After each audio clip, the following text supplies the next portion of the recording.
Well, Jim, 3 wins in a row now pre-season, 3 clean sheets. You must be pleased with progress, and what particularly pleased you today? There's just the little bits that we're adding every, when we went to Colne, the throw-ins and the patterns of play. You can see, people can see, like, if you like, when they watch us playing, the patterns of play, not just passing across the back, but where we're looking to penetrate, where we're looking to hurt teams. Everything looks just a little bit more coached and organised, and the good thing about today was that all of the 16 or so players seem to be all capable of slotting in. It's great for Reedy and Adam Thomas to score goals, and Belly led the line, but then you've got Richie Bennett, you've got Jordan Williams and Connor Jennings coming on, and like I said, I might have to do that old Gary Megson drill where shooting practice, and if you don't hit the target, you've got to run around the goal before you have your next shot, because we were quite wasteful. It was the only thing, wasn't it? Particularly in the first half, it was noticeable that a lot of chances passed you by. Yeah, but like I said, we'll go back to how we created them. Kitchen was a real threat down the left. Reedy's a threat. And Adam Thomas, Connor Jennings, they're all getting into positions where, we'll tidy up that. I think full-time football generally, when I used to be in the League of Ireland as a part-time side, the full-time sides in Europe were always two things, always a lot fitter, and the finishing was more lethal. And I think that as we go through the rest of pre-season, I'd be looking for that to come up, because, but like we said, that's if I didn't have anything to work on, I'd imagine that I'm going to have to work really hard for the next 4 or 6 months to get everything bedded in, because as I said to the lads, we're challenging them to go from good to great.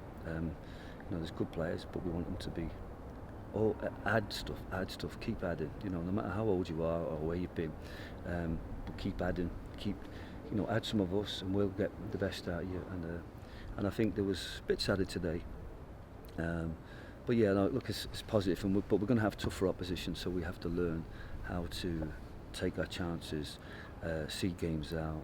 We gave away a few chances today, a few set plays that led to other set plays, and we've got to be more ruthless in terms of not allowing people to get half chances or any penetration. I want us to not just have clean sheets, but a clean sheet that's well earned because we didn't give them a sniff of getting into our half or into our box. And so there's work to be done, but I said I'm really pleased with the progress we've made now, and these next 3 or 4 games will really sharpen up our focus, and we know who we're facing, we know what kind of shapes they're likely to play, so we have to have our own way of playing, but with the layers of tactics that allows us to shift and hurt teams and find overloads, strength, penetration, and then hurt them from set plays. So it's not a complicated game at this level. We need to be solid, keep clean sheets, hurt people from open play and set plays, and I think we've seen that in the last 3 games. I know that the aim is to be effective and efficient, but I also noticed today a lot of 1 and 2 touch passing. It was lovely to watch at times. And is that because of the players that you've acquired, people like John Rooney now? Are you able to play through the midfield like that? Is there a change in style this year, Jim?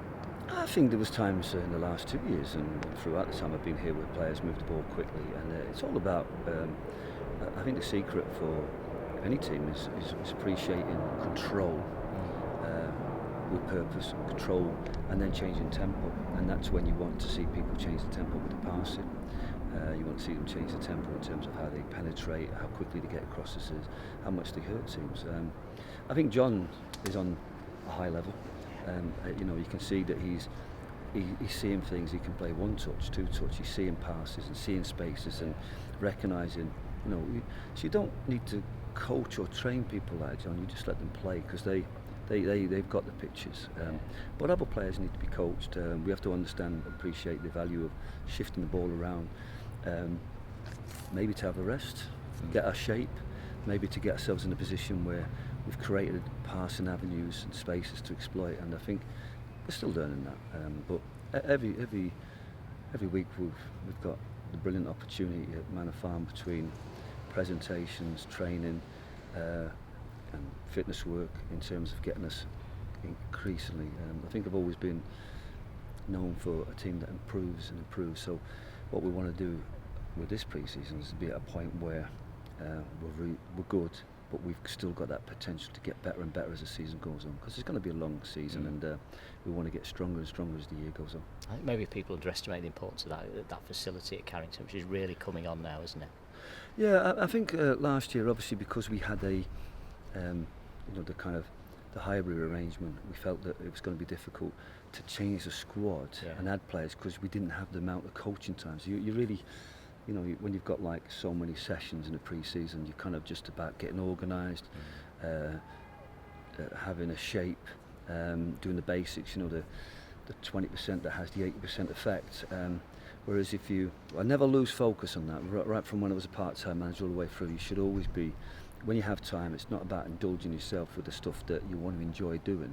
It's all about focusing on the scoreboard, making sure that you're thing. But yeah, definitely having the extra time with them, both in terms of the presentations. Sean's been great, and we've been able to work on things, and there's loads of footage for us now to work at, because lads don't always see the pictures, but when you show them a video, a couple of stills, show them a pattern. And Sean's the analyst.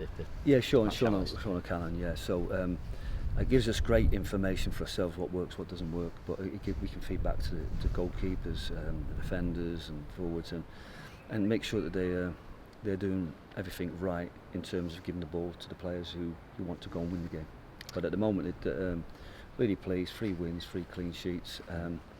We're creeping from good to great. 1 or 2 missing today, though. Jay Stott was out. Harvey Gilmore was out as well today, and obviously a new signing as well, Macaulay Southam. Are they all okay? Well, Harvey got an injury yesterday. He was going to come in. We were going to give those. I won't call them fringe, but the 6 other first team players that didn't start Saturday, we want to give them an opportunity to not just fight for a place, but for that shirt number. But Harvey twisted a bit awkwardly in training. Hopefully it's a matter of days, maximum week, a couple of weeks. Jamie and Macaulay both trained yesterday in the warm-up and then lots of work. So I think we were fairly confident that they'll train on Monday. But we felt this game maybe was just a little bit too early. And given the context of the game and the minutes we want to give people, it wasn't a major loss. A lot of lads got 60, some got more. It felt a little bit more like a match day squad. It felt like we had the tactical changes, whether they be at half time or after 60 minutes, just to reinforce what we were doing. The only thing I was really disappointed for was that we didn't have the game won, buried, and give the kids an opportunity. But like I said, their games programme starts. They played on Wednesday, and their game starts next Wednesday. So it's really just about maybe enjoying the experience. But yeah, I wish that the game had been put to bed and won, and then they could have come on and just enjoyed the fact of playing at Edgy Park with the pros on such a beautiful day. Obviously, this week, you've been talking to Paul Turnbull already today, and he's moved on. Sam Walker's moved on. Darren Stevenson, any news on Darren? Yeah, I think he's. I mean, it was nice. We presented Paul with a little gift today. We don't do that for all players, but since I walked in the door back in 2005, Paul was here, and he's. I think there's only him and Alan Lord, I think, that have been involved in all 3 since. So I've got to respect him for that. It was a really tough decision not to involve him going forward. But Curzon's gain, so it was great for him. And what a fantastic move for Sam Walker, to Macclesfield. And I think Darren's got plenty of interest, I think, and I think he's got a difficult decision to make. He's been training with us still. I think he'll get signed off from the surgeon on Monday. Good. But I think he's trained every session. He's not been to see the Luke at all. He's in the gym. He does everything. You've seen him in the games, the Salford game. He's right up to speed, and it's just a little bit disappointing for him that he hasn't been able to play in these games, because we're thinking he's going quicker than he is. But I think he's got a big decision. But he'll not be short of options. A lot of interest at National North. But it's a tough mark out for players in terms of the money, and it's a big decision for Daz where he goes to next. So, but we're really pleased that we've been able to help those 3 players get fit, get prepared for the season ahead, and to avail of the opportunities that they've got. But once they're gone, it's about us now getting ourselves right, adding 1 or 2 more players. What was great about today, if you think of a bench of or whichever way you want to flip back. We had Ben, we had Lois Maynard, we had Jordan Williams, Conor Jennings, Richie Bennett, all on the bench, and we still got 3 other players to add to that group. That's our focus. It's a huge challenge for the kids to break into that group, because I think we're still looking to add 1 or 2, whether we do that now and bet them in for the season, or whether we wait to see what the market brings up in terms of loans. We used that really well 2 years ago with Jamie Stark and Elliot Osborne, and last year we had the Tom Walkers and the Venti Rodney. So we're a work in progress. We're a squad in progress. I'm pleased at where we are and the progress we've made, but it's a relentless pursuit of winning games and getting the strongest squad possible to make sure that we give ourselves every chance this year of having a great season. So exciting, and it's such a shame for that reason that we haven't got the fans in here, isn't it? And I know you probably feel it even more than I do. It's heartbreaking, isn't it? Yeah. Look, but it's for a reason, Yeah. and we have to understand that. It was kind of weird going to Maiden and playing a game when the height of the outbreak. But look, we have to be mindful, and you can see signs that it's not gone away. I think as long as clubs and everybody's sensible, do things right, there's no reason why the fans can't come back. But we all have to be really, really careful, whether it's in school or workplace, because none of us want to be shut down for a week or 2 weeks, or not be allowed to play in the FA Cup because we have an outbreak. So, and when you bring players together in this stage 2, and as we move to stage 3, we've obviously our players are together more often. So we've got very strict procedures in place to make sure that we don't get that incident. But I can't tell the whole public how to behave, but everybody has their own perceptions of the dangers. But I just hope that we all stay safe and we see less deaths, but we need everything to get back to normal, not just for people's welfare, for their state of mind, but also for the people that haven't been able to get treatment for other things. So I think we need normality, but it's a new careful age that we're living in, so we have to do everything right. But yeah, to answer your question, I can't wait to see,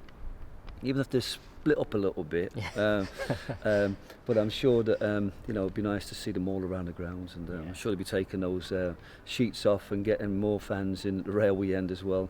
But yeah, let's fingers crossed now, 3rd of October. I don't know if we'll have fans go all the way to Torquay and whether they'll be allowed in, but yeah, the Halifax game is going to be a day that we'll all be able to enjoy. Fingers crossed it goes ahead and fans are in, and then we can see people in the real and see the new Stockport County. Can't wait. Thanks for your time. You're welcome. Thanks a lot.